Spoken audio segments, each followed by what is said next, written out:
Hey everybody, and welcome back to Bloodfeather Productions, and today we're going to be looking at one of my favorite MCU characters, Captain America. Yes, I am a Captain America apologist. He is one of the best, and after the end of Falcon and the Winter Soldier, I just felt like I had to make a video, because this is going to be, in essence, a two-part video. This part right now is going to be talking about how the MCU made Captain America cool. Now, the MCU is easily the biggest and most successful movie franchise of all time. But the MCU has done more than just generate a lot of hype. It has also brought a lot of characters who were virtually unknown to the mainstream. They've turned them into household names, and a lot of them are experiencing the absolute pinnacle of their popularity. Now, that's largely in part to the great directive of people like Kevin Feige and the directors like Joss Whedon and the Russo brothers. And it was the Russo brothers specifically that changed Captain America into such a cool character. But it wasn't just them.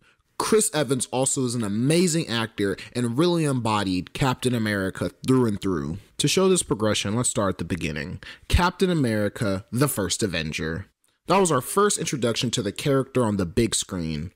And the general consensus was that it was lackluster compared to the highly loved Iron Man 1. Things didn't get any easier for Cap when Iron Man 2 and Thor 2 weren't as well received as previous MCU movies.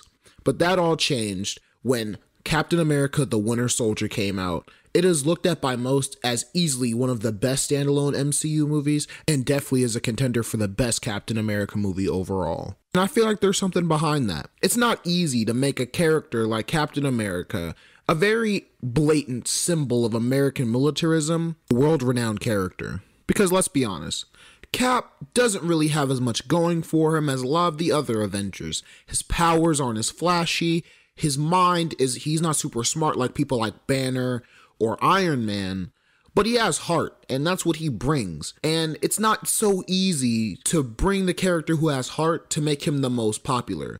We all see that Iron Man is obviously one of the most beloved, and for a lot of people is the favorite from the Avengers. But I personally have always liked Cap. Now, I didn't really like the first Avenger like that. However, the Winter Soldier is personally one of my favorites. But I feel that's because of the changes they made to Cap's character. Within the comics, Captain America is kind of just a rallying point. He gets outshined by the rest of the Avengers and definitely overall by the X-Men. As a team as a whole, the X-Men outshine the Avengers in the comics all the time. But I digress.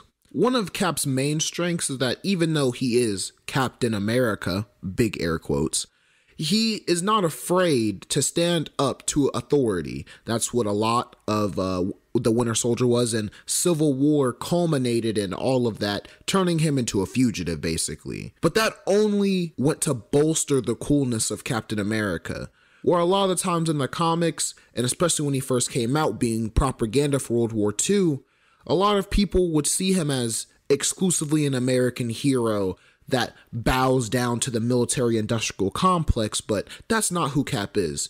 Now, while yes, he has deviated from the comics, it was important to show that on the big screen because there was so long where Cap wasn't that. That's been a more recent change within the 2000s. I think it was the direct inspiration for his character within the movies.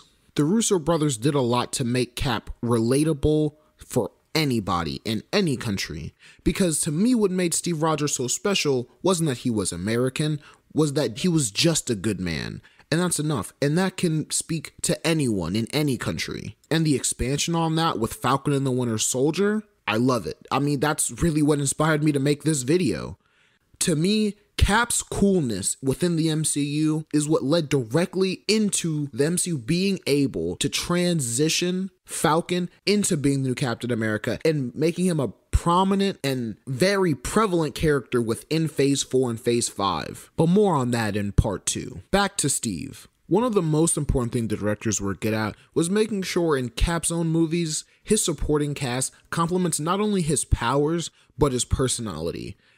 The B-list Avengers team, that is his supporting cast with people like Black Widow and Falcon, no disrespect to them, but they're just not as powerful as a main Avengers contingent, especially in comparison to people like Wanda, Vision, Iron Man, Hulk, and Thor. This is a very grounded team, and that helps because Cap has very grounded movies. The groundedness of the movies give depth to the cinematic universe in a more accessible way, really showing the behind the scenes of what's going on, showing what the government is really up to.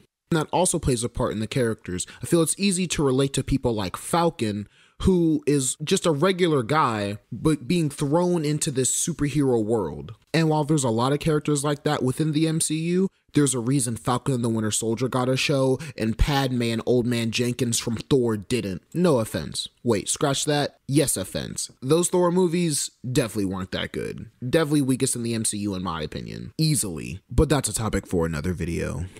While Cap was doing great in his standalone movies, I feel like he had just as much presence in all of the Avengers movies. He was very solid in Avengers 1. He improved a little bit in Age of Ultron. He had one of the best return scenes in Infinity War. And then him standing up to Thanos' army with just a broken shield. Come on, man. Endgame has so many great Captain America moments. I can't even list them all right here. There's nothing Cap won't stand up to in these movies. Aliens, androids, it doesn't matter. He'll take it on with just the shield and his will. And that's why I feel like people like him so much.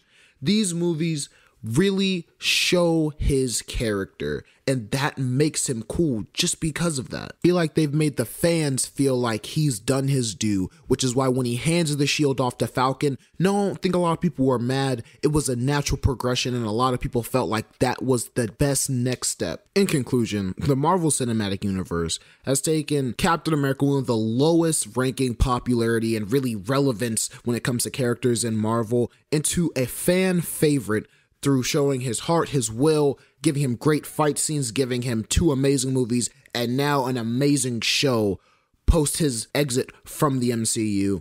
And all of those things just culminate into what made Falcon and Winter Soldier into the phenomena that it was. Not to say that it was this big thing, but I feel like we're seeing a renaissance in Marvel, as good as when it was going into the first phase. Instead of being burnt out after 4 phases, we're charging ahead, loving every show that comes out. I see nothing but hype for every show that's coming out that the MCU is producing. And I'll be diving into that further in my next video, where I talk about how the coolness of Captain America was able to help bring Falcon from arguably even worse state than Cap was in into being just as relevant. And I feel like he's gonna become, maybe for some, an even better Cap than the original Steve Rogers. Now I know some hardcore fans are gonna be mad that I say that, but look, you can save this video in time.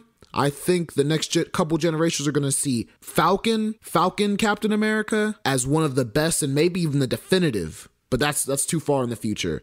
Thank you guys for watching, and I'll see you in the next video.